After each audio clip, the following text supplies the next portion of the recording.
Jesus is the bread of life. His body given for us.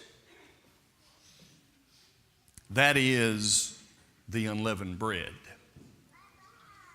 Unleavened because in the concept of unleavened, it is not violated. It's not changed. It's not corrupted as the yeast idea would be.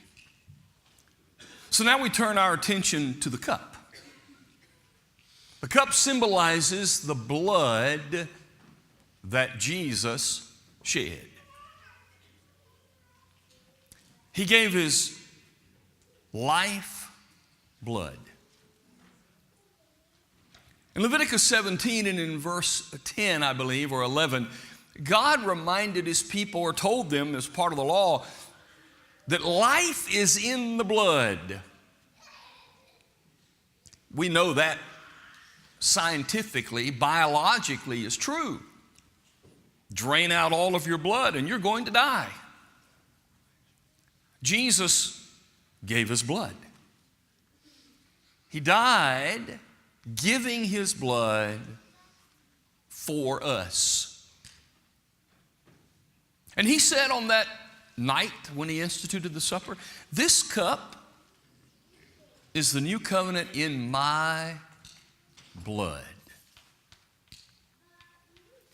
What is the value of the blood of Jesus?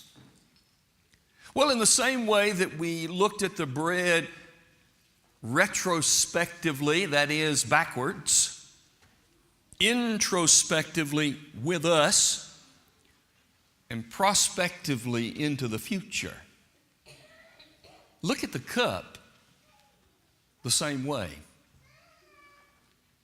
Paul said in Romans chapter 5 and verse 9, having been justified by his blood.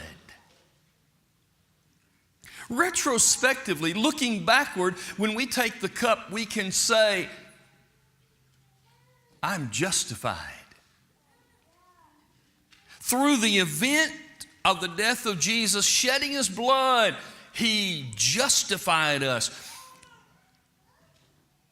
He made me just if I'd never sinned.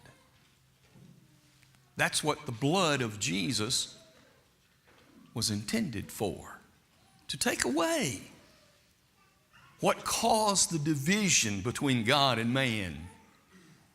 And Jesus in his blood justified us. In a mature way then, as we consider the idea that I am not anymore guilty because of the blood that Jesus gave. Number two, look inwardly. We have fellowship with one another through the blood of Jesus, and he continues to cleanse us from all sin.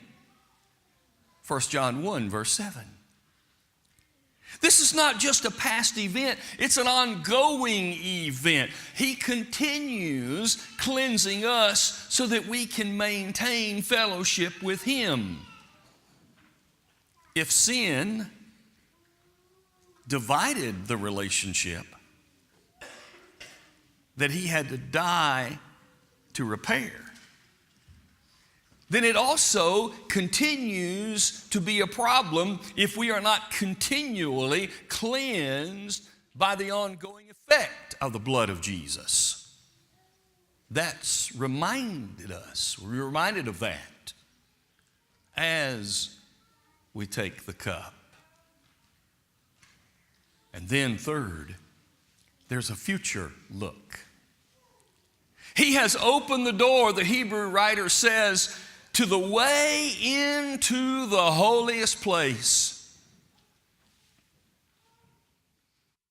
As you recall, when Jesus was crucified, when he died, That great veil separating the rest of the temple tabernacle area from the holiest place, that veil ripped in half. It was God's way of saying, now you have access to me. Whereas before, only the high priest could come in where I am.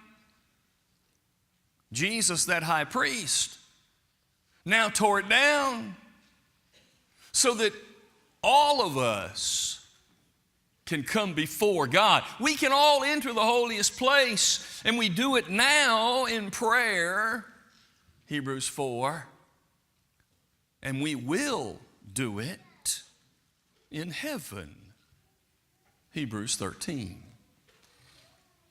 So in a mature way, as you partake of the cup, let us think about how the blood of Jesus affects my life today